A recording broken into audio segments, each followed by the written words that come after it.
Fellas, you know Degree Cool Rush deodorant, right? Well, last year they changed the formula, and guys were mad about it. One dude even started a petition. So guess what? Degree heard us, admitted they messed up, and brought the original Cool Rush scent back exactly how it was. And it's in Walmart, Target, and other stores now for under $4. So grab some and remember why its cool, crisp, and fresh scent made it the #1 men's antiperspirant for the last decade. Degree Cool Rush is back, and it smells like victory for all of us. Clorox Sentiva smells like grapefruit. Cleans like Clorox. And feels like... yeah.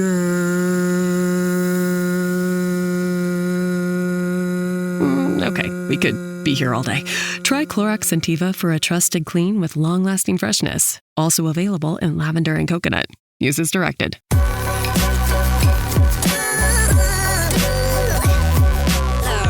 The following is a presentation of the Belly Up Sports Media Network.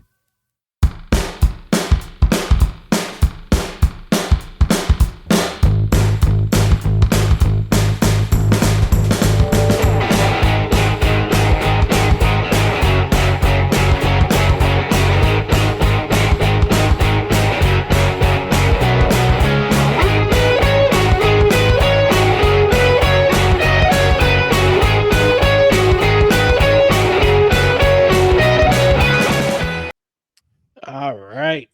Welcome to No Credentials Required, where you don't need a press pass to talk sports. We are proudly presented by Belly Up Sports.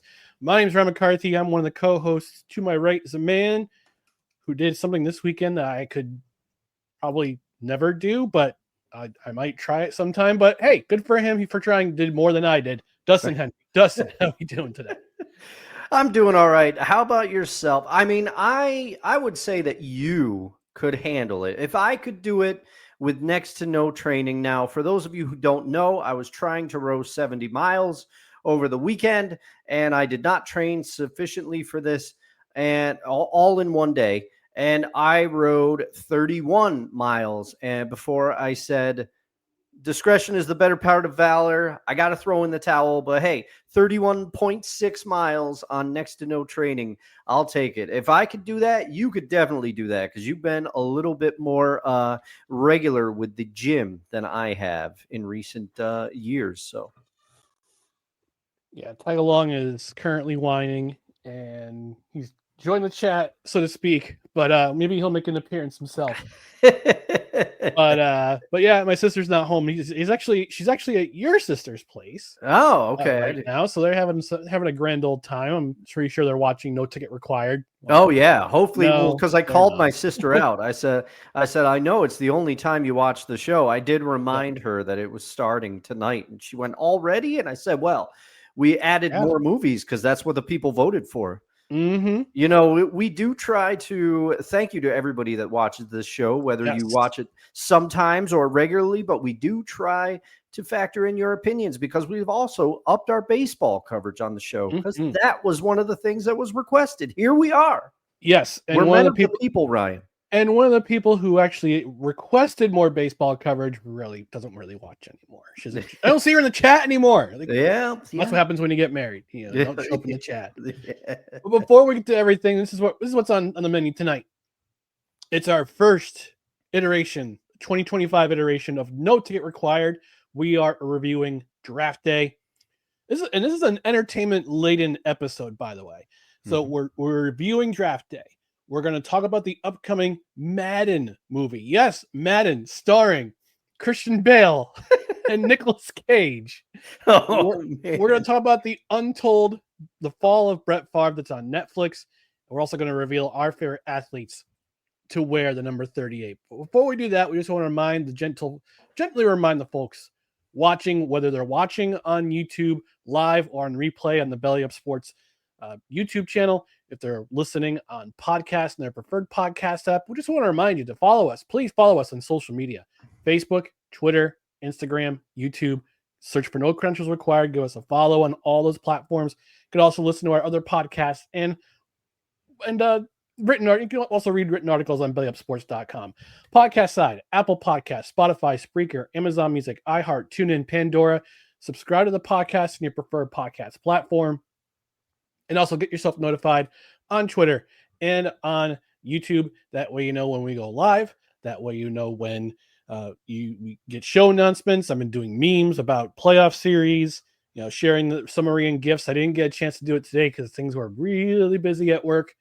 But I'll probably resume it tomorrow about the Eastern Conference Final in the NBA and the Western Conference Final in the NHL, which Dustin's Oilers are currently up 2-1. Ooh. I was listening to the game while I was doing some light detail on my car on Sunday afternoon between the rains. Between the rain. Oh man, we've been getting just dumped on with rain. I'm sick of it. I'm hoping we don't get too much rain. Although it says tomorrow we might get a shower or two. Same with Thursday. Same with Friday, Saturday. It's like, anytime. Oh man. Anywho, on the podcast side, rate, review, comment. 5-star rating would be very helpful as a rating. Review if you're on a podcast platform where you can review, and also if you're on Spotify, if you subscribe to us on Spotify, leave us a comment for every episode, past, present, and future. And also, if you're on the YouTube, Belly Up Sports YouTube channel, where this replay will be tomorrow at 8 a.m. Eastern, leave us a comment during the show. What do you think of Draft Day? What do you think of the Madden movie that's coming up? What do you think of the Brett Favre Untold? Also, who your favorite athlete is, Twitter number 38, and what Dustin should do with his collapsed picnic table. That's right. Because we're a live show Tuesdays at 6:30 p.m. and the occasional Saturday. Although, program note, we'll have another Friday happy hour on Friday night, 8 p.m. Eastern. Have another happy hour Friday. We won't be joined by our friend Kevin because it's a Saturday thing. So we'll be just the two of us in the parlor having an adult beverage and talking sports. But yes, in the meantime, we got comments rolling in. We'll get to them in just a second. But please, Dustin, I know it's a short week, but it's a certain time that I cherish and love, and I think you know what it is. 3-day weekends do not affect the phenomenon known as chime time. And for some of us more immortals, it's a 4-day weekend. But anyway, chime time.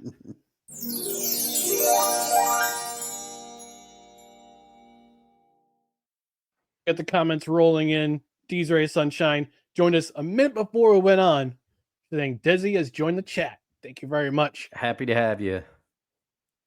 I'm sorry. He's no longer going by Daniel Smooth. He's now Dan Cruz. Of the Time to BS podcast saying, say his name and he appears. I believe in the BS. He cruised right into the comments. By the way, don't lose your title, man. Joe Hendry lost his TNA title to Trick Williams on Sunday night during Battleground. Oh, man. Oof. Yeah. Ooh, but now that sets up the story. Will he win it back, Ryan? Let's see. Or will he win will he dethrone the current NXT champion, Obafemi? Let's see. That could be. He's also giving you some love, saying we have some love for you in the chat in regards to your row, saying points for effort. Does he saying 31.6 miles, A for effort. So good for you. Thanks. You're getting some and does he saying also points for great hair, Dustin. Oh, thank you very much. Recently got it cut. It's much easier to style when it's shorter, so I like it better. Right, I get it. And the pink can of sap is showing up in the chat saying sports ball. Oh man, long time. Always nice to see the pink hand. Absolutely. Mr. Cruz saying Hall of Fame worthy song choice. By the way, Dustin, a 90s one-hit wonder. Well, you might be referring to Craig Mack, but I'm going to spoil it. That is not what I am referencing. What am I referencing? You'll have to remain to find out. And it also says Ryan, was the weather calling for Creedence Clearwater Revival? Maybe. Never seen the rain, right? Or who'll stop the rain? Oh yeah, who'll stop the rain? But yeah. There's a couple. Mr. Cruz saying, "Get the tables." Yes, Devon, get the tables. Does he saying, "I saw the rain. I saw the rain today." Yep. Yeah, here comes the rain again. As the Eurythmics once said. Also, Mr. Smooth saying, I'm going for the Fabulous Ms. Moolah's title record. By the way. Oh man, a Fabulous Moolah reference on the show. Man. he's Mr. Cruz is coming with the hits, man. He is. Although the WWE, she's persona non grata now. Yeah. They've distanced themselves for reasons that are not so fabulous from Moolah. And it's spelled P-I-M-P. All right. Did I say too much? Okay. Anyway, although technically not true, but I don't know. I mean, it's up to the viewer. We'll revisit that another. We'll visit that Dark Side of the Ring down the road. But anyway, yeah, we might have to get Tony Atlas's thoughts on that. Yes. We're very close with him. I've never seen Tony Atlas and Ryan in the same room. And he's a correspondent of the show, though. He makes an appearance on the Mr. McMahon documentary review. Fabulous. Never mind. All right, let's review this movie. We're going to review Draft Day. Here it is, folks.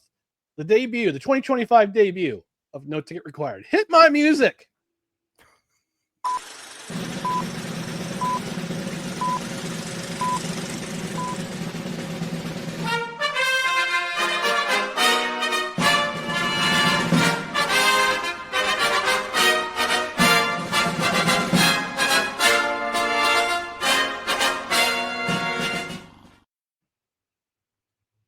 And Mr. Cruz in the chat saying, Jeebus, Ryan, that's what you need. And I've also been, and Desi saying, can you ever say too much? You don't have to say anything at all. Name that movie. Oh man, I can't name it. I'm falling all over myself right now. Hot Fuzz. All right. Oh, okay. It's towards the end of the movie. The Coronado trilogy. Yes, the best movie of the Cornetto trilogy. Cornetto, yeah, AKA the Blood and Ice Cream trilogy. Yeah, I might have to disagree with you. I give it the nod to Shaun of the Dead, but I will admit that at World's End, not great. That one, they lost the plot with that one. Yeah, that was not their best effort. I think they kind of milled that one in. I think. Yeah, but yeah. If there's a movie that needs a redo, it's The World's End. That's for sure. All right, we are beginning the 2025 No Ticket Required movie review series with the 2014 Draft Day. Draft Day starring Kevin Costner, also including. Let's see let's look at this cast of this movie. Jennifer Garner's in it. Jennifer Garner, swoon. Chadwick Boseman. Jennifer Garner, how you doing? Chadwick Boseman, Frank Langella, Chad McBride, Chris Berman, who is going to basically be actually, did you see that Chris Berman signed for another 4 years at ESPN? Oh wow, no. He'll be there for their 50th. Wow. Yeah. Wow. That's what he wanted in his contract. And I gotta wonder how much he's got in Disney stock. Yeah. Oh, jeez. Chadwick Boseman, Frank Langella, who played Skeletor in the live-action Masters of the Universe. Your usual cast of characters in terms of the draft, like Chris Berman, Mel Kiper, John Gruden, Deion Sanders, Mike Mayock. Also in this movie, Arian Foster, who played in the NFL for a few seasons with the Houston Texans. Yeah. And then you got Dennis Leary. Dennis Leary as Coach Penn. Yes, absolutely. And then someone who has been in the news who we won't mention here. No. Let's just say this was not the type of party we expected in this movie. But let's talk about this movie, Dustin. Let me get your thoughts about Draft Day. I've never seen Draft Day until last night after I had my steak dinner, had a couple beers in me. I'm good to go. It's a Monday night before I go back to work. I'm saying to myself, all right, let's watch this movie. So I put on Netflix, Draft Day's on. Let's talk about this movie, Dustin. Let's give your thoughts about when you saw it first, and then give me some of your thoughts as you watched the movie. Okay, so as we discussed, this is not my first time seeing this movie. I had seen it many years ago probably around the time that it first came out, maybe 6-7 months after, because as I've mentioned on the show, my dearly departed mom had a massive thing for Kevin Costner. So she would watch anything with Kevin Costner in it. He didn't even have to be the lead guy. She wanted to watch Man of Steel, and I'm like, why? And then I remembered Kevin Costner plays Pa Kent. There's a scene in that movie that has been memed to death. Figure it out. But I first watched this movie with my mom, and I remember thinking back then that it was a little cheesy, but I was like, hey, I can deal with it. You know, there's some moments in this movie. But on my second rewatch, I really had problems with this movie. I really had problems, and I couldn't put my finger on why, but I think I figured it out, Ryan. Given a couple days to reflect, because I watched this thing on Saturday night before the big row. I was like, I want to do something to relax before, get my head right. So I watched Draft Day. And I think the reason that I had problems with this movie, more problems, because you got to suspend disbelief. That's part of a movie. You got to suspend things. But the reason that I had such a problem is because we watched, what did we review last year, right before the football season? Hard Knocks off season. Mm-hmm. What process does that detail? The NFL draft process. So then when you start watching Draft Day, you're just like, oh my God, this is so over the top. So it brought back a memory of watching this with mom. And now you know why I kept referencing pancakes before our review. You know the line, you know exactly what happens. But so my favorite part to open this movie, it set the tone for my whole review. Seahawks headquarters, they get a call. They go to get their GM. His eyes are wide open when the guy opens the door, and then he shuts them again to make it look like he's tired and sleeping. So I'm like, oh man, here we go. So, but I had forgotten that Chadwick Boseman plays Vontae Mack. He does a good job, a good performance, because I always liked Chadwick Boseman, especially you found out how sick he was doing a lot of his final movies. Mm-hmm. Massive respect to Chadwick, but I think Jennifer Garner is the best performance in this movie and the most believable performance. The rest of this is so over the top and heavy-handed. Let me go through the thing. So within the first 20 minutes, even less, it was like 17 minutes, Kevin Costner, aka Sonny Weaver Jr., has already been threatened with firing.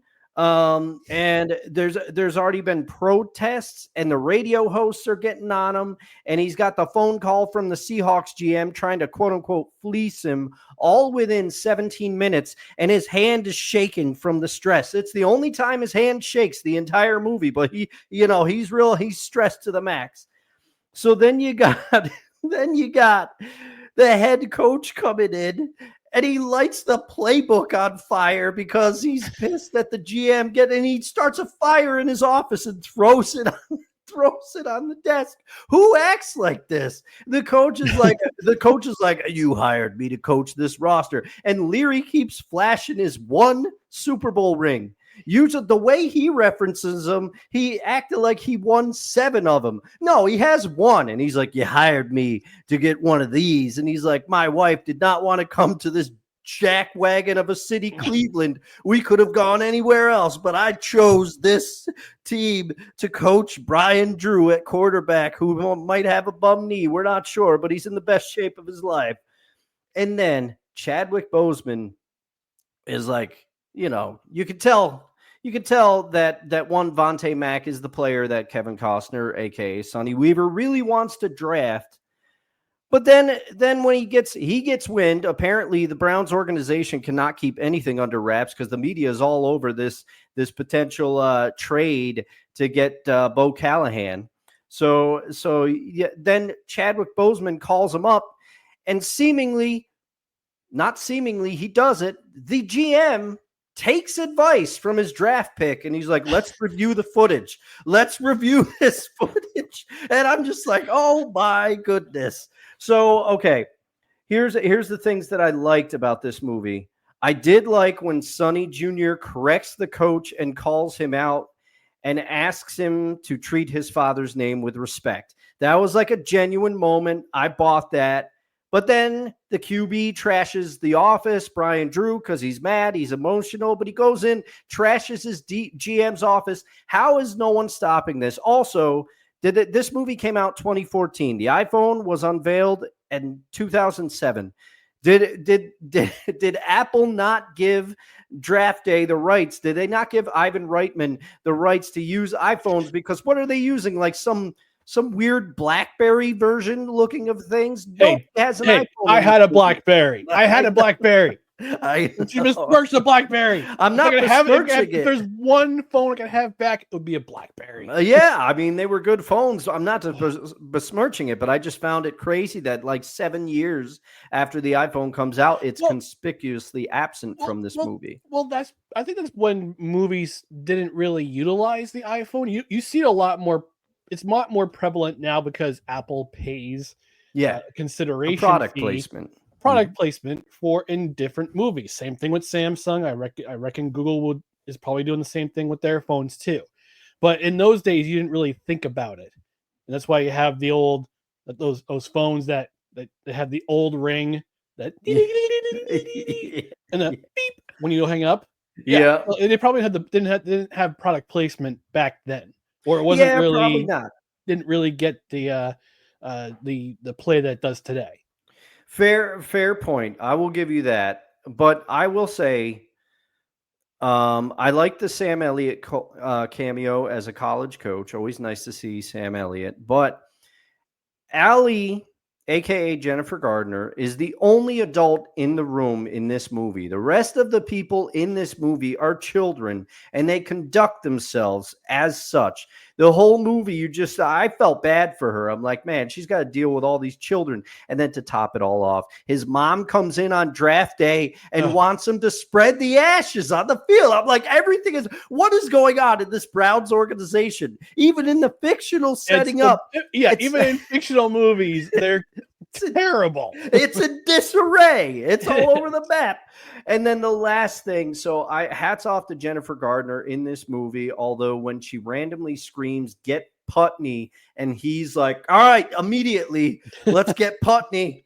That's another thing. But the scene with the Jacksonville GM, him being that flustered and like caught off guard, and he's about to get how did he even get a job? This is the whole movie is so unbelievable, and the whole scene where Anthony Weaver, the fictional owner of the Browns, he throws the jersey on the ground because he can't give it to Bo Callahan, and he's like, "You tell Sonny that I will be in his face within the hour," and then he comes back and Sonny does Sonny, he hustles on the phone, he's working it, and then the owner's just like, "You got some set of balls, Sonny."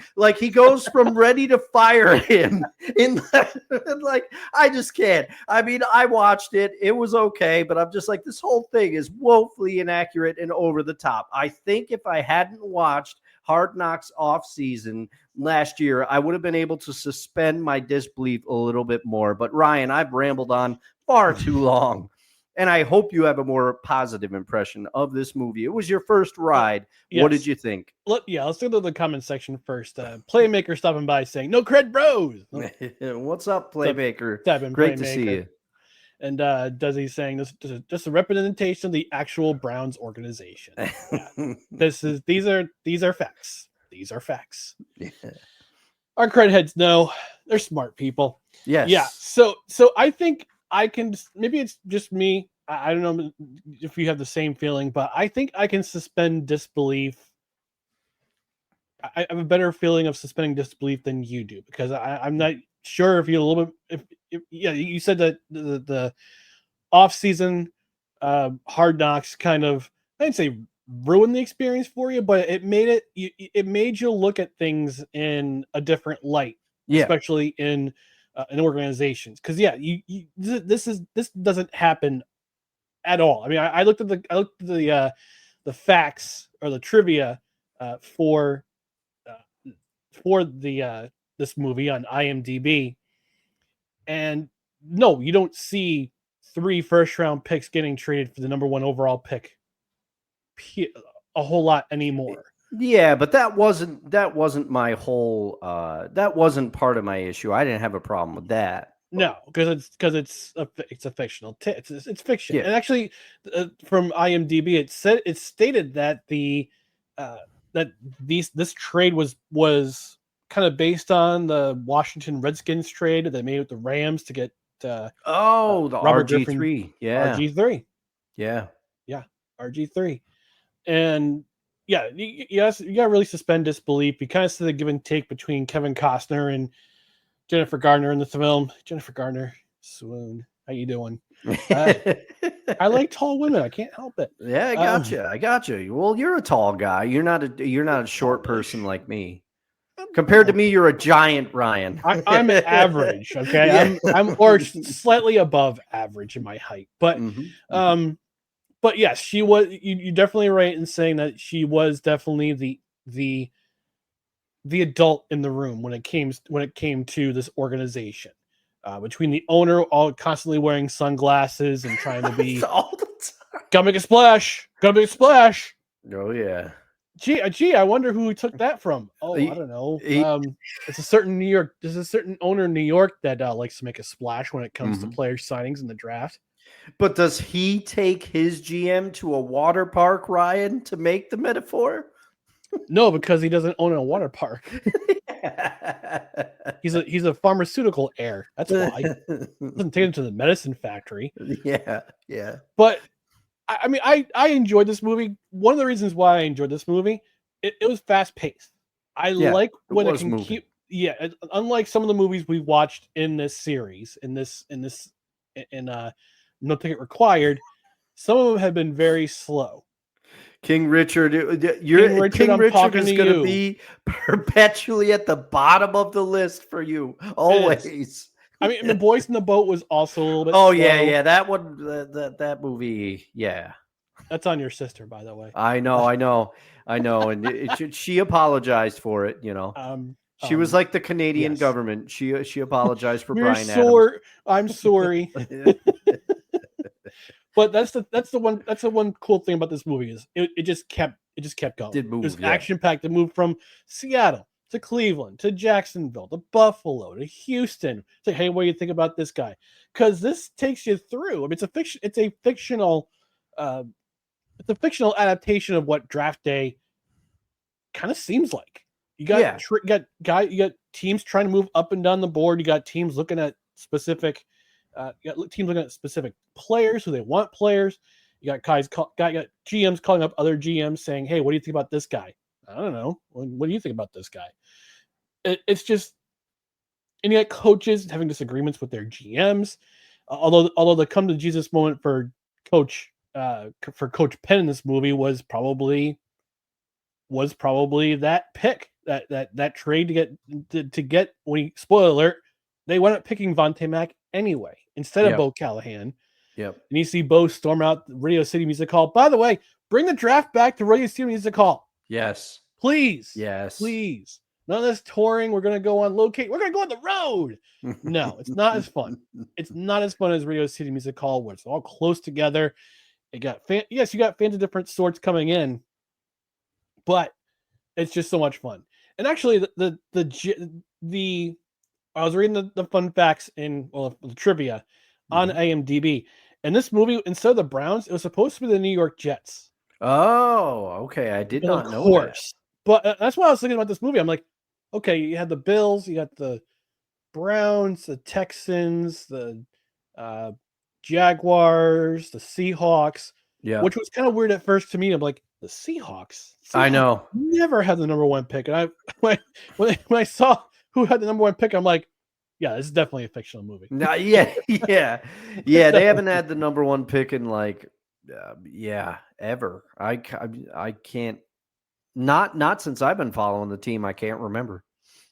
No, I don't remember. I don't think the Seahawks have ever had a number one draft pick, have they? But I mean, Tom, whatever, his name is, the fictional GM in this movie, he was intimidated by like the cadre of like 20 Seahawks fans looking to hang him outside the parking lot. So the Seahawks have never held the first overall pick in the NFL draft. Not even when they were an expansion team. Wow. Yeah. Wow. Yeah. That's crazy. Yeah. But it's just funny that with the exception of the Seahawks, like every team represented in this movie, the Browns, the Texans, the Bills, the Jaguars. Yeah. I would say that loosely the Chiefs were bottom feeders in the NFL in 2014 when this movie came out. We don't think of the Bills or the Chiefs and even the Texans now as relatively bad teams anymore, but the Jaguars are perpetually bad. The Browns have been perpetually bad since their reboot in 1999. Yeah. So it's just like, yeah, of course. But going through this movie, thinking about this movie, yeah, it's really strange that why your mother would call on the day of the draft to find out that Vontae Mack had tweeted, they just traded the number one pick to the Seahawks just traded the number one pick to the Browns. I'm sad face. Yeah. Like, how do you know about this, Mom? You're on Twitter? What? Ellen Burstyn, who's like 80 years old in that movie. Like, I'm on Twitter. No, the boomers are on Facebook, Mom. Yeah, which I feel like when that movie came out, Twitter was only like, I want to say 4 years old, because I think Twitter was like 2010 or something like that. Twitter, we'll have to see. When did old Jack Dorsey or whatever his name is originally fire Twitter up? But I don't know. And they went to Action 2006. Park. Okay, 2006. Oh, I was off. But Facebook came around the same time. Remember MySpace? Oh yeah, I remember. We'll talk about MySpace a little bit later too, because I had music on there, man. Music. I did too. Well, I didn't have music. I played music, but I didn't have music. Mm-hmm. I mean, yes, there's a lot of plot holes, you have to suspend a lot of disbelief because nobody trades 3 first-round picks anymore. Nobody trades 3 second-round picks anymore to get the number 6 pick to get the number 7 pick in the draft. To come back into the first round, by the way, and then you get fleeced early in the day, then you fleece the GM who you traded these picks to, and get a supplemental pick. Yeah, you get David Putney on special teams. No, it's not David Putney. It's David G.D. Putney on pick returner. That was when the intern's like, I love when you said that, and he just laughs. He's like, I was pissed. Like, what? How'd you make that trade? I was angry. Yes. And also the fact that the owner of the team, Anthony Molina, somehow flies back from New York City to Cleveland in a span of an hour and a half. Yeah. And he says, you tell him I will be in his face within the hour. Is that that's not possible unless you're flying at like a certain. Let's say the Concorde, all right? Which Concorde is no longer in existence. Although I heard they're trying to bring it back. Good. Oh man, that's cool. Could be in France in 2 hours. That's pretty cool. But yeah, this movie had its flaws. This movie had its pluses. I think the fast-paced action made it enjoyable. Mm-hmm. But there were so many things so many curveballs that got thrown while this movie was going on. The mom marching in the office and saying, I want to place your dad's ashes at the 50-yard line. Then you come to find out that Sonny Weaver Jr. fired his dad because his mom wanted him to. Yes. Like, what is up with that? And Sonny took the hit. For it. Mm-hmm. So, but I mean, right now, Draft Day is number 1 by default. Yes. In terms of our ranking. Yes, it is. Because it's the only movie we reviewed so far. But next weekend is the Belmont Stakes in Saratoga. So next week we're going to review Seabiscuit. Another recommendation by your sister. Yep. We're gonna see. We'll be reviewing that movie next week because the Belmont Stakes going to be in Saratoga next week. for I think this is the last year they'll have it before it goes back to Long Island in 2026 because a new track is being built next to UBS Arena. So yeah, we'll be reviewing that. We'll be reviewing Seabiscuit. We want you to join in the chat. Whether or not you like horse racing or horse movies, well, feel free to join us. And before we get to our commercial break, go visit the comments section. Mr. Cruz of Time to BS saying, Dustin, does Ryan look like Bubba Ray Dudley's secret brother, Rubba Ray Budley? Rubba Ray Rudley? I mean, there's a little bit of resemblance there. I guess I could see it. Maybe Ryan's been moonlighting in wrestling for years. We don't know. We don't know for sure. You know what's funny? I considered the pro wrestling thing for back in my early 20s. It's like because one of my friends was like, well, like he noted how strong I was, even though I didn't lift weights. I was still pretty strong. I still am. Yeah, like I took one of those big 5-gallon water bottles you see in the machines and in the aisles. I took it and I just lifted it up like no problem. He's like, dude, you're strong. I'm like, I know. I'm farmer strong. I know. I know. You also asked me, did Ryan have a thing for China? No, I was more of a Trish Stratus girl. Even though she's a shorter queen, like Trish Stratus was my jam. Although Stacy Keibler was also my jam too. Yeah. Stacy Keibler, Trish Stratus, and honorable mention to Lita for me. Yeah, Lita. Lita. Anytime she did the backflip off the top, I was like, "This is awesome." Yeah, Tori Wilson too. Yeah, that was another one. Says they went to Action Park. That is a great reference, sir. That is a great reference. I expect nothing less from you. In the great state of New Jersey. Does he saying, Ryan, hey, Jennifer, how you doing, little mama? And Jennifer swoons because Ryan's a boss player. It's the beard. I misread that. I thought it said bass player. I thought you said bass. I read it as bass player too. I'm like, I don't play bass. Yeah. I want to learn to play drums though. Ton of BS saying highest pick the Seahawks ever had was second Notre Dame quarterback Rick Meyer in 1993. Okay. Number one overall pick. I think it was Drew Bledsoe who was the number one. I think so pick. for the Pats. Yeah, back then. Yep, it was Drew Bledsoe. Yep, of the Bill Parcells. No, was it Bill Parcells the coach? No, he wasn't. He wasn't because it was Don McPherson who was the coach, I think. Oh, okay. Hector from insert name FC joining us, saying the Hector Flores saying the guy whose job was to find dirty laundry on players was annoying. Oh yeah, when he's like, "Ask me what happened." Ask me what happened. What happened? I'm tired of playing this game with you. Nobody came to his 21st birthday party. Yeah. Yep. Okay, but that is one of the scenes I liked when he says the thing to his team, and they're like, "There's nothing on Bo Callahan. There's nothing bad on Bo Callahan." And then he says, "Hey, look, people didn't like Montana's footwork. People didn't think Peyton Manning had the arm. There's got to be something, People thought John Elway's arm was too strong." Yep. So that's I did like that. Oh yeah, and the scene where the private detective or whatever his name, whatever he was, the guy. I don't know if he was a private detective or just a guy who just did background work. Talking about the $100 bill in the back of the playbook. Yeah, that was a reference to DeMarcus Russell. Teams would put DeMarcus Russell. Teams would put $100 bill. I think it was the Redskins who put $100 bill on the back of the playbook, and to see if he actually read through the playbook, and he lied to them.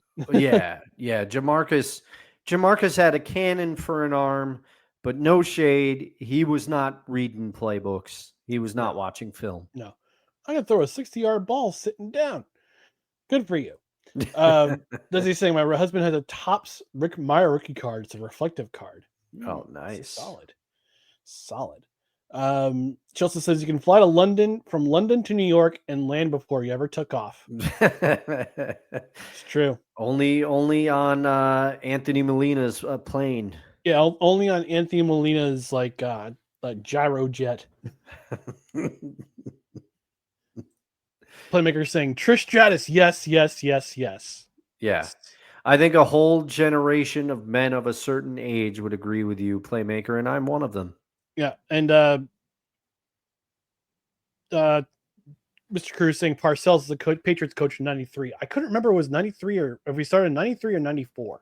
1993 New England Patriots. Yeah, because I can't remember when Pete Carroll coached the Patriots either. Pete Carroll came after Parcells. Yeah, because Carroll was on the Jets first, right? He coached the Jets. Carroll coached the Jets in '94 during the infamous Spike game. And yes, you are correct. Parcells was the head coach in 1993. And Playmaker saying he'll get the last word before we do our ad read. Sorry, all I heard was Trish.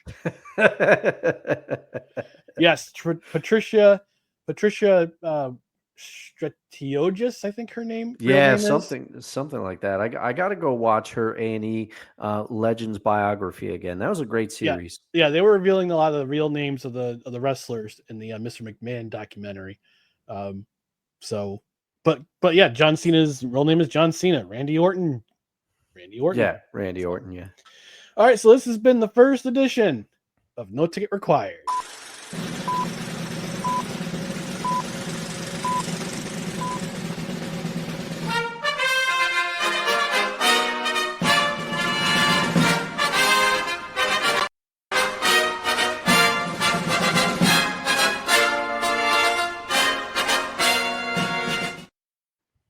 All right, before we move on to the rest of our topics for tonight, just want to tell you about our newest affiliate sponsorship, as with Fanatics. And Fanatics, at Fanatics, you no matter where you watch, the stadium, the couch, or the watch party, one thing unites all fans.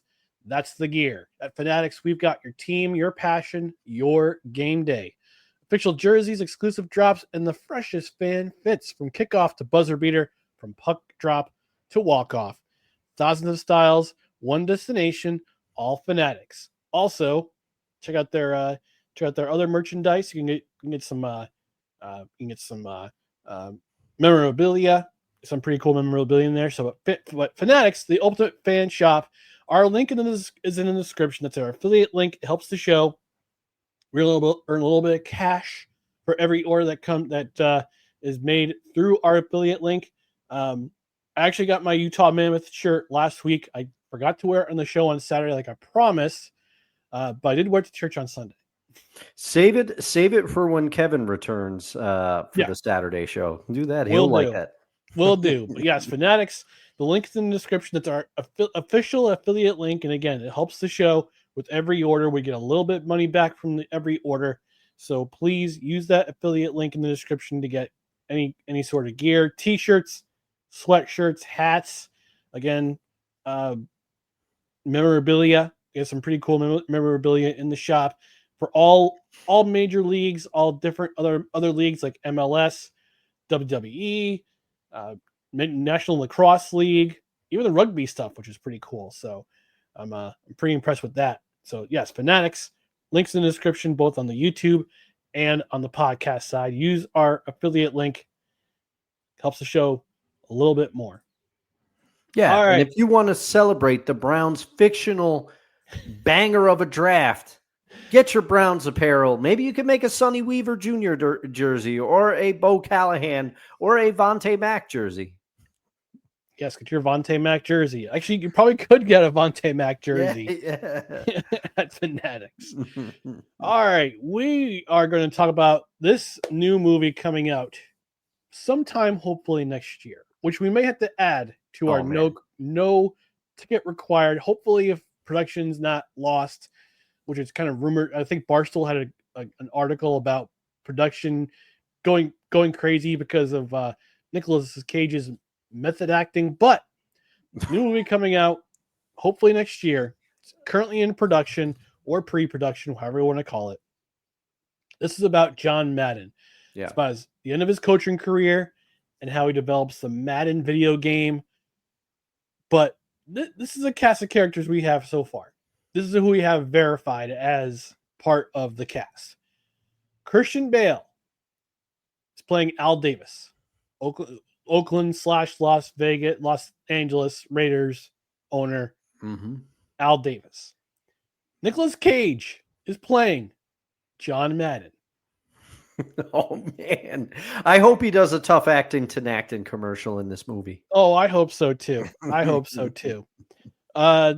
Catherine Hahn plays Virginia Madden, John Madden's wife. Okay. Sienna Miller as Carol Davis, Al's wife. John Mulaney as Trip Hawkins, who is the founder of EA Sports, and also recently added to the production, Shane Gillis. Comedian Shane Gillis has been added to the cast. Although I don't know who he's playing, has a role in the movie, doesn't have an official role as to who's is playing. But currently, principal photography began on April 24th, and it's currently in production. But this is pretty wild. So Dustin, let's talk about this movie a little bit.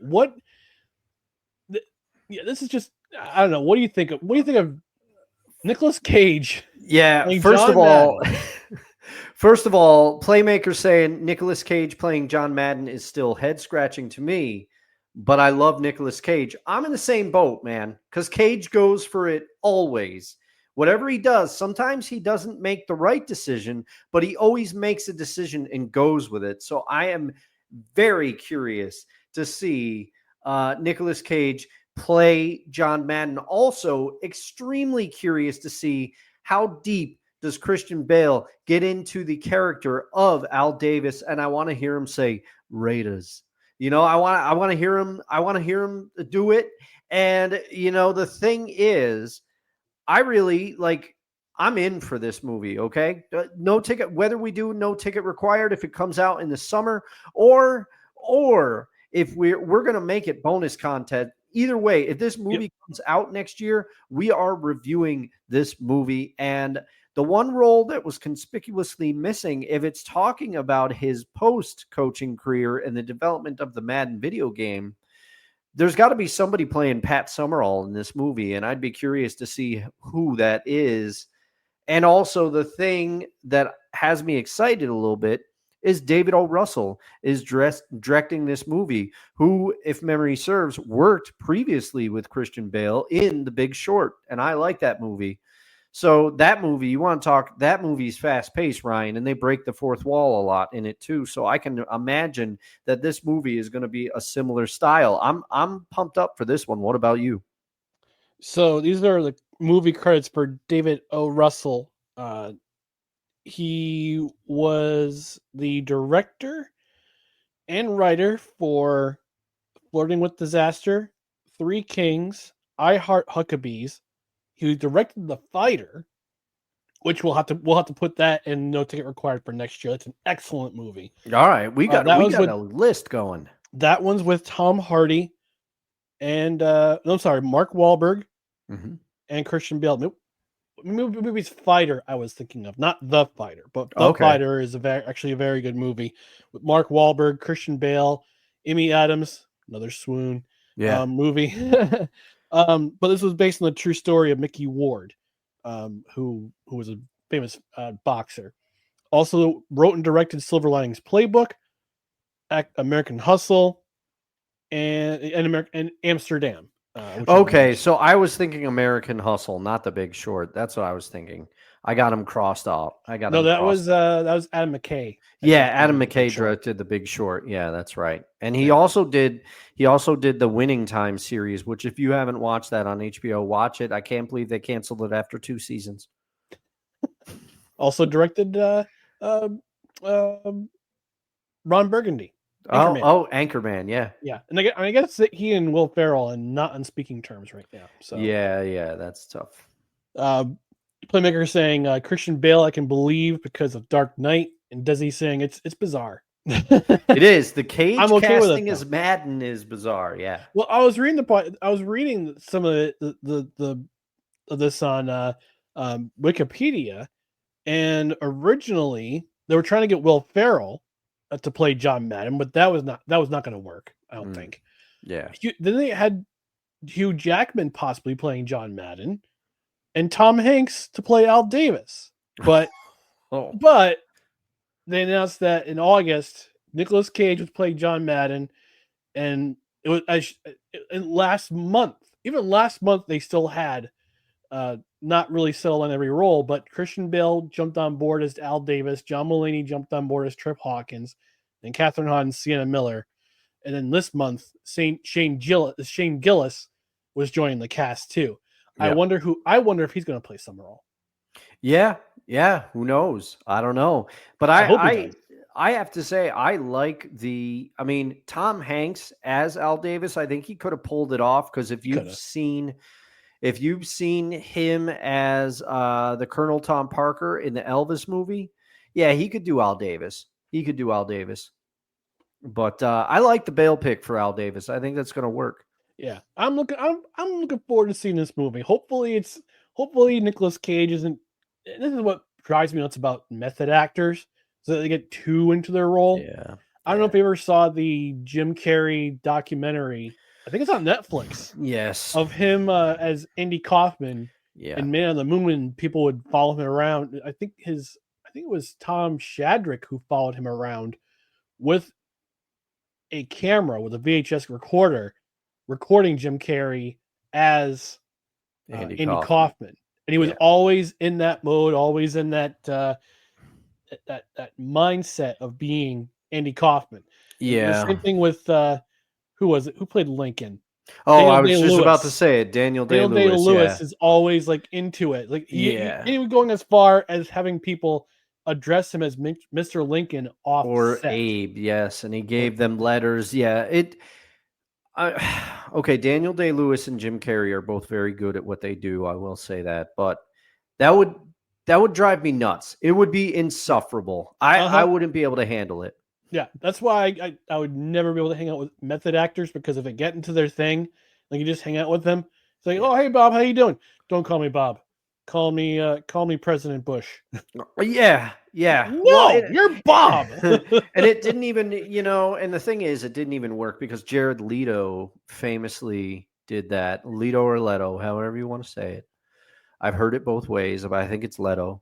Jared Leto famously did that to play the Joker in the Squad movies. The Unalive Squad movies. Yeah, and he just made a bunch of people mad because he was sending them like pig heads and stuff. Like, and if you've seen those movies, his Joker's not a good Joker, man. I have no problem with Jared Leto as an actor. I've seen him do a great job in other things. Shout out to you, Jordan Catalano, if you watched My So-Called Life back in the day. But like, man, it's too far. It's too far.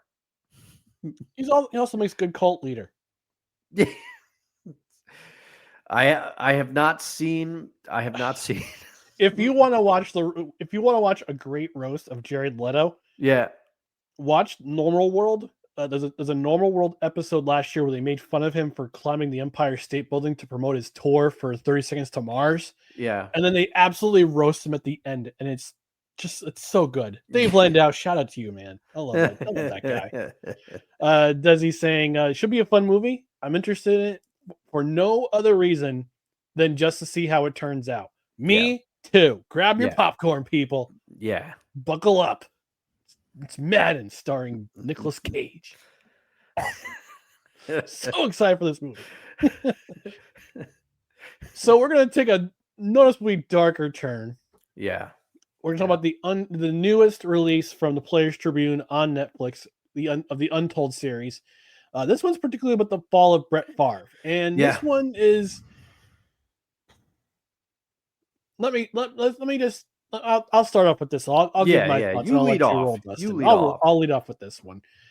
So going into this, I actually read there's an article on Belly Up Sports. I'll give a shout out to my fellow Ryan Capalbo, who watched this particular hour-long thing show talking about Brett Favre. And watching this myself, I have a lot of questions.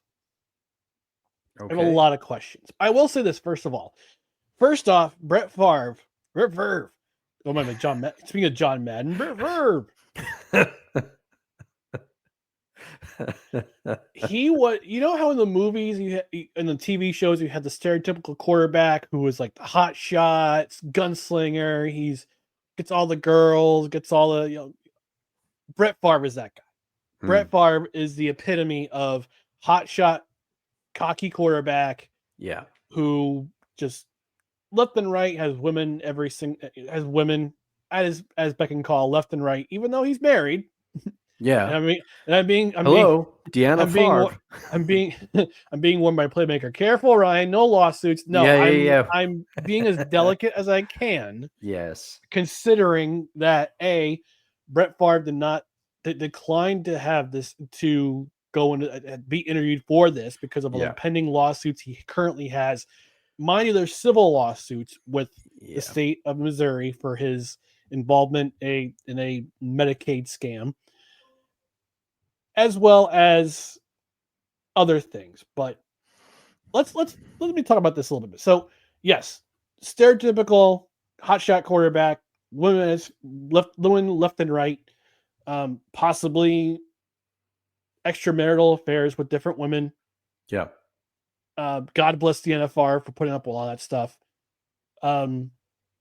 Then you kind of roll into the Jen Sturger thing, who talks about in detail how Brett Favre tried to got her number somehow. Yeah.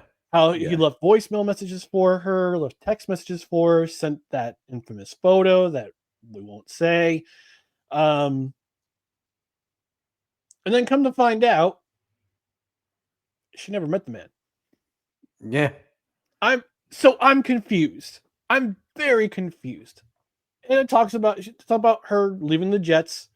She made her way into the spotlight because she wore bikini top to a Florida State football game in 2003 or 2005. Yeah. And all of a sudden she's the it girl of the internet. Then she gets the job with SI.com. She goes to the New York Jets as a sideline correspondent, I guess, in-house correspondent. After that, goes to Versus, has a show for less than a month, gets canceled because of either whatever reason, whether because it was too much of a risk to have her on air because of the whole supposed Brett Favre thing. Also, Deadspin, you suck. Oh I yeah, hate Deadspin, man. Yeah, I'm gonna wreck that guy. I'm not one for busting. I'm not one for busting on fellow internet publishers, but Deadspin, you're the worst. The worst. WORST or WURST, depending on how you feel about it. Yeah. The worst for having this interview off record with Jen Sturger. Yeah. And then we're gonna publish it anyway. Yeah, it was just a correspondence. And then he's like, oh, well, I said to somebody that if there's two people, I will censor it. If there's two people that come out of this looking pretty bad, it's me and Brett Favre. It's like, you're an idiot, man. Yeah. He looked every bit of the shyster that he proved out. He looked every bit of the scuzzy. Yep. Like tabloid journalist publisher that you would think there'll be, again, stereotypes don't lie sometimes. Yep. Hotshot, cocky quarterback gets all the girls. Scuzzy tabloid publisher. Yep. Stereotypes don't lie sometimes. But yeah, then it comes back to Jen Sturger saying, I never met the guy. I'm like, okay, that's a little weird. And they got Jemele Hill, who I've shared my opinions about Jemele Hill. So when she's involved, there's going to be a slant in some direction, and at least in my opinion. They talk about Michael Vick, who's had his share of legal troubles. We won't go into that. Yes. And then we go all the way fast forward to present day, where Brett Favre is trying to get the endorsements for Copper Fit. By the way, Copper Fit is pretty freaking good, FYI. And then you go to the whole trial, the whole thing with the Medicaid scandal with the state of Mississippi. I have questions about that too. Yes, it definitely looks shady that some of this money that was appropriated for the lowest of the low, the poorest of the poor. Again, why are we keeping them there is beyond me. Some of it went to himself. Some of it went to the University of Southern Mississippi for for the women's volleyball court. Yeah, some of it went into his business. And then the text messages that come out saying like what about this money? I don't know if he's just naive or he's actually hella corrupt. I've got my mind up in the air. People have formed their opinions about that. I have questions. Like I've got a degree in journalism. I can't just sit and take things in black and white. I have to look at the gray areas and saying, okay, where do these facts line up? I just have so many questions about this whole thing. And then in Congress, he says, I've got Parkinson's. I'm like, yeah, man, where does it end? Where does it end? Yeah. So at the end of the interview, it's about how it's a civil lawsuit against him in the state of Mississippi. He declined the interview, declined to be interviewed. Also the thing about the thing about with his dad. Yes. And I was really hoping during the Western Conference semifinal in the NHL when Mark Scheifele's dad passed away the day of Game 6. I was like, Brett Favre game incoming. I was hoping for him, but then he scores the first goal. It's kind of sidetrack here. Then commits the penalty that Dallas scores on to end the series, and I'm like, oh, yeah, it sucks. But yeah, this is everything. So if you have Netflix, watch it for yourself. Make your own judgment. Make your own decision. Don't just come out of this saying, "Oh, he's a scumbag. He's totally a jerk." And it's like, wait a second, I've got questions. So that's just me. But I've spoken long enough, Dustin. What's your thoughts about this particular version of of Untold? All right. So obviously, like you said, they're cutting things together. There's things that didn't make the cutting room floor. Apparently, there's more stuff Jen Sturger had to say that they did not put in this. But I will say, I came out of this documentary, whether you believe everything it does and whether you get its message completely, that's up to you. Everything's up to interpretation. All I really have to go off of is the documentary, although you did point out one of the inconsistencies that I noticed even within the documentary, because Jen Sturger says she never met the man, but the employee that walked around with her, who they interviewed, his name is escaping me, and she kind of confided in him and told him, like, hey, this is what's going on. He said that he would see them in the tunnel. He, being Brett Favre, would see them, and he was trying to get Jen Sturger's attention. So he said right in the, he's like, Favre is signaling, trying to Tim get Andre.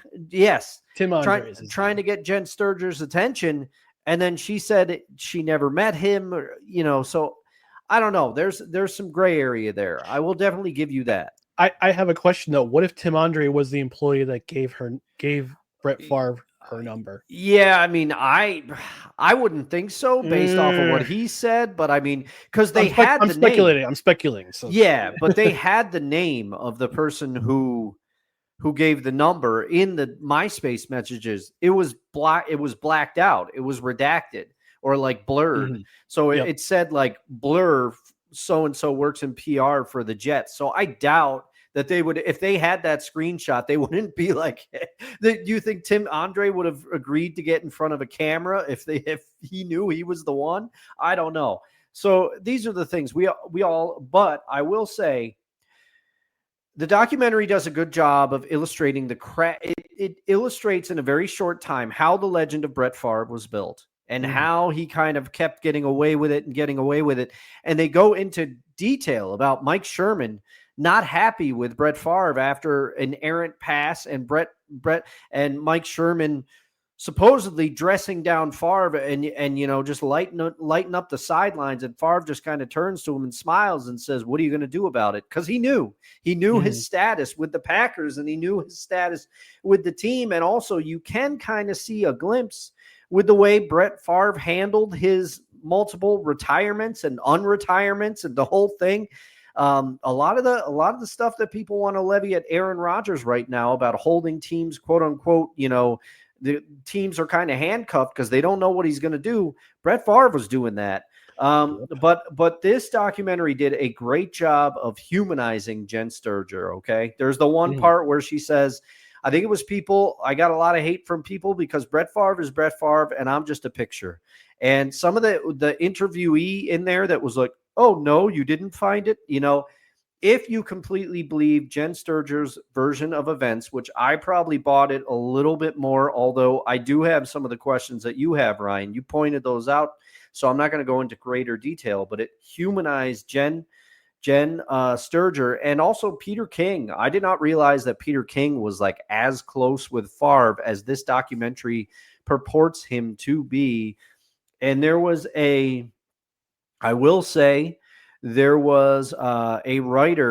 that they asked him while he was in Green Bay covering Favre. They asked him to write an article about Brett Favre, Family Man. And the guy says, like, I don't write fiction. You know, he said that. So if you were looking for a back of the box quote, that's one right there. That's going to get you to watch the documentary. But, you know, and I just have F the Deadspin guy written down because seriously, again, we're going to get into that. That's terrible. But the one thing that I took, and I'm going to dance as delicately as I can around this, I think the underlying message of the doc and what it's trying to do. And I like how they pointed out that Irv Favre was kind of Brett's guiding compass, similar to the analogy of people say Mike Tyson kind of went off track a little bit when Cus D'Amato died.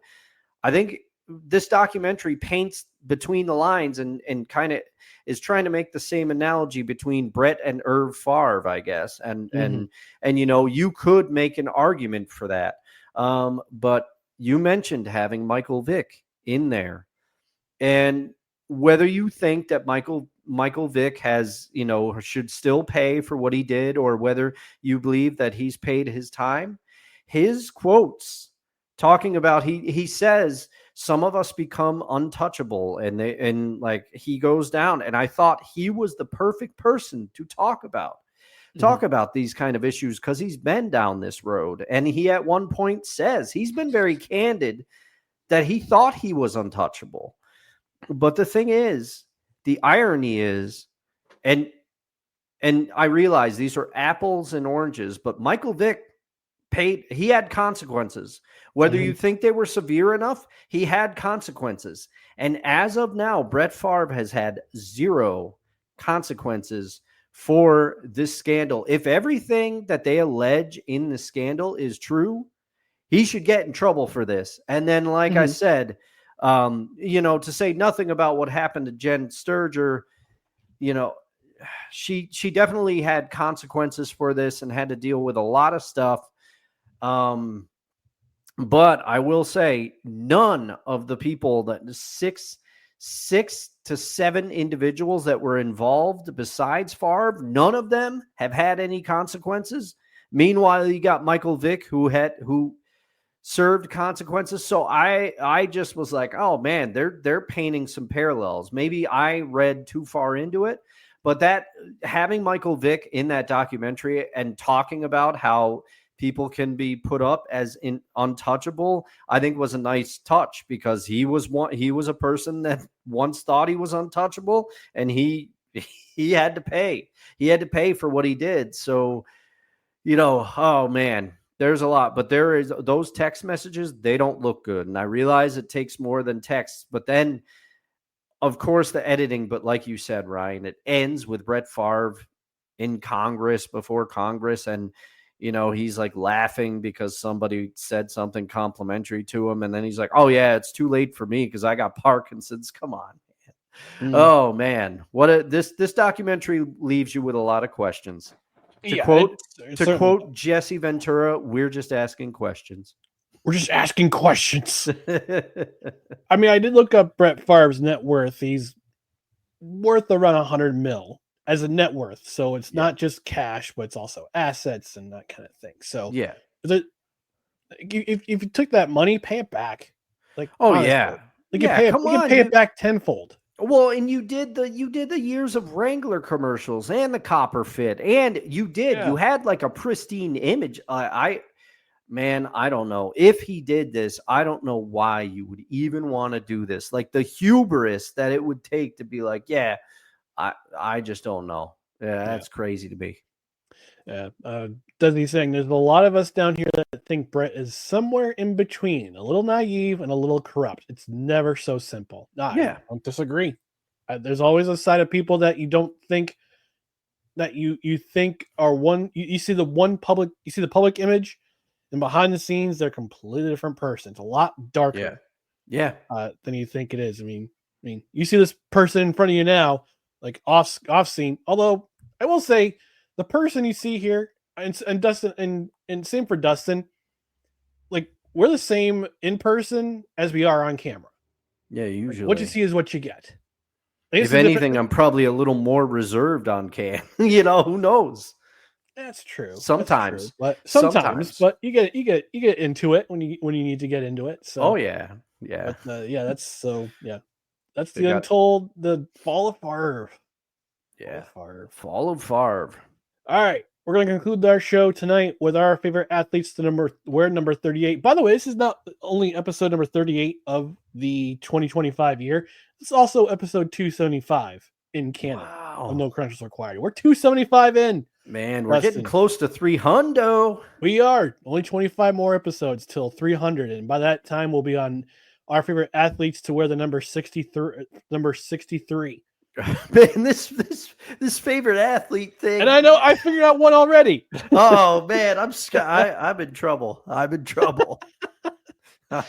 But I mean, this one was pretty tough to go with too. Number 30. Our favorite athletes to wear number 38. So I'll reveal mine, Dustin, but why don't you go ahead first? All right. Well, Mr. Cruz, if you're still watching, my reference to Return of the Mack was not to Craig Mack, although hats off to you for knowing that one, sir.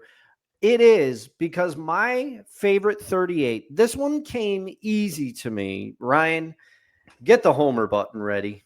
Oh, hang on. I got it.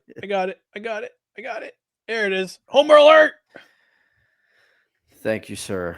So I did not plan this, but if you tuned in last episode, you know that I picked one-time Alabama Crimson Tide and former Seahawk running back Shaun Alexander. He wore number 37. You want to know who was number 38? And was in front of him coming out of the eye and blocking for Shaun Alexander for a lot of years? As a matter of fact, he signed with the Seahawks in 1993 as an undrafted free agent, and he spent his entire 14-year career with my beloved Seattle Seahawks. He is none other than the man with the greatest name for a fullback of all time, Mack Strong, number 38. Mack Strong, widely considered, he went to Georgia. And there were a few running backs in front of him there that were pretty good. So his coaches said to him, hey, you're either going to move to fullback and block for others, or good luck. And Mack moved to fullback, and he still amassed some receiving yards and some rushing yards. I think over 1,000 rushing yards and some touchdowns, 10 touchdowns, I think, at Georgia, as a fullback after the move. So he could move a little bit. And he previously held, until Marshawn Lynch broke the record, he had the record for the longest run for a Seahawk in a playoff game at 32 yards. Mack Strong, man. Mack Strong, blocking in front of Shaun Alexander, deserves a lot of credit. He wasn't necessarily huge in stature for a football player, but like I said, he played his entire 14-year career with the Seahawks. He was the recipient of the Steve Largent Award, which is a Seahawks team award for the person who best illustrates and exemplifies the qualities of former receiver and Seahawks legend Steve Largent, and Mack won that award 5 times. That's more than anybody has won it. He also was a 2-time Pro Bowler in 2005 and 2006, and also, I think if you go back to the numbers, those were 2 of Shaun's best seasons. So Mack deserves some of the credit for that, along with the offensive line. And Mack Strong blocked for 3 1,000-yard rushers in his time with the Seahawks. Shaun Alexander, Ricky Waters, and the name of the third one is escaping me. But, Mack Strong, he's my pick, not only because he has the greatest name for a fullback of all time, but Mack Strong, number 38, hats off to you. Forced to retire after 14 years because of a spinal injury. So Hats off to you, Mr. Strong. The third you're looking for is Chris Warren. Chris Warren, my apologies. That's my okay. apologies. My number 38, honorable mention for number 38, Mark Kelso. Mark Kelso of the Buffalo Bills with the safety cap, the double cap, before the big helmets came in, before you saw the caps you see, the Guardian caps you have right now. Mark Kelso had the Guardian cap before the Guardian cap ever came to an existence. If you look at old photos of Mark Kelso, number 38 with the Buffalo Bills, safety. I want to say he's played special teams too. Although Steve Tasker was the guy who was who was prominently known. That's who I teams, remember. The gunner for the Buffalo Bills, but Mark Kelso, who was Mr. Guardian cap before Guardian caps were a thing in the 2024-2023. But I'm going to go with another hockey name for number 38. And unfortunately he's no longer in this realm. He passed away. He was now I'll tell you why in a second, but Pavel Demetra, former St. Louis Blue, former Vancouver Canuck, Minnesota Wild, Los Angeles Kings, was originally drafted by the Ottawa Senators. Then Ottawa, when they were back when the early 90s to early to mid 90s, when they were basically a dog water of a franchise before they start getting build momentum and with the Alfredson years and all that. They actually wound up trading Demetra to the St. Louis Blues in 1996, during 96 and 97. But then that's when his career started to take off. Scored 89 points in 1999, scored 93 points. And this was in the day that you didn't see a whole lot of 80 and 90 point scorers in the NHL. But he was part of that St. Louis Blues team with Chris Pronger on the back end. I believe it was Roman Turek who was in goal for the Blues in those days. Solid team coached by Ken Hitchcock in those days. Underrated goal scorer, underrated forward. One of the best underrated forwards in the league at that time in the early 2000s. Played with the Kings, played with the Wild. Concluded his NHL career with the Canucks, and then in 2010 he signed with a Russian team, and Russia with the KHL team, and then in 2011, unfortunately, we lost him, and he was involved. He was in the same plane that was carrying the Lokomotiv Yaroslavl team on a flight, and he was one of basically the entire team was wiped out in that plane crash. Basil McRae, former NHLer, he was on the same flight. He was coaching that team. Or no, it wasn't Basil McRae. No, it wasn't Basil McRae. It was Kelly. I think it was Kelly McCrimmon. Sorry, it was Kelly McCrimmon. I was trying to get my Macks mixed up. But he was in that plane crash, and we lost him too soon. He would have been 50 years old in November. But Pavel Demetra was one of the underrated goal scorers, underrated forwards of the late 90s, early 2000s NHL that doesn't get mentioned a whole lot unless you're in St. Louis. I believe his number is retired in St. Louis.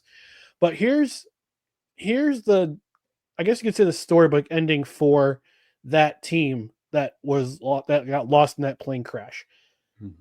The Lokomotiv Yaroslavl team won the Gagarin Cup this year. It was their first one ever. And the day after they won the Gagarin Cup, they went to the gravesite. They went to the memorial for that team, which Pavel Demetra was on. And it was pretty cool to see. It was very emotional if you're a part of that city of Yaroslavl. I mean, it was great for them, great for the team. But yeah, number 38, my favorite athlete to wear number 38 was Pavel Demetra, just because of what he did again, underrated forward in that era of the NHL, where you didn't have a lot of premier forwards, because the league was the talent pool was so diluted because of over expansion and not a whole lot of quality players. Pavel Demetra was one of those quality players, and if you're someone in St. Louis, you'll know that name, and you'll be like, love that guy. So but yeah, unfortunately, no longer part of this realm. And but he's remembered. So that's it for me. Does he say my number 38 is Glenn Coffey? He rushed for 1,383 yards and 10 touchdowns in his final season at the University of Alabama. After a short stint in the NFL, he served in the military and also in ministry. That's pretty cool. All right. Cool. So Glenn Coffey for Desi. And again, another Alabama Crimson Tide. How many can she name? Keeping up with us. She's going to name them. She's going to keep naming them. Yeah. But I will say this: I've already got number 39 locked in the chamber. I've already got number 40 locked in the chamber. 41 41, 42, and 43 are kind of escaping me, but 39, 40 just already got locked in the chamber. 41 and 42, I got locked down. 39, 40, I got some work to do. I got mine, but we're gonna end things here. Thanks for joining us here on No Credentials Required. Before we get out of here, again, programming note: Friday's show will be a happy hour show, 8 p.m. Eastern, because I got going to my sister's dance recital on Saturday morning. Actually, I'll see your sister there too. So she will be there. Okay. She will be there. Yeah. Cool. But so Friday night show, 8 p.m. Eastern, come get an adult beverage or a beverage of your choice. It doesn't have to be an adult beverage. It doesn't have to be alcoholic beverage. It can be whatever beverage you want. Water, soda, iced tea, sweet tea, whatever you fancy. Come along and join us. We'll talk some sports. But in the meantime, follow us on social media: Facebook, Twitter, Instagram, YouTube. Just search for No Credentials Required. And also check out other podcasts and written articles at bellyupsports.com. On the podcast side, subscribe to the podcast wherever you listen to podcasts, including Apple Podcasts, Spotify, Spreaker, Amazon Music, iHeart, TuneIn, Pandora, and also on our YouTube page following this show.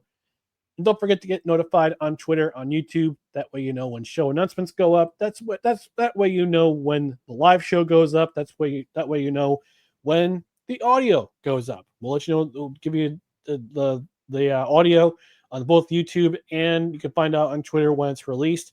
I will give you a hint though. Usually the audio is released around 9:30 on Tuesday nights, and 12:30, 1 o'clock on Saturday afternoons. Although they'll probably release around 10 o'clock on Saturday morning because we're having our show on Friday. Mm-hmm. So thanks again for joining us on No Credentials Required, where you don't need a press pass to talk sports. We are proudly presented by Belly Up Sports. For Dustin Henry, I'm Ryan McCarthy. Remember, Friday, 8 o'clock Eastern, join us for our happy hour, and we will talk to you then. Have a great week. Good night, everybody.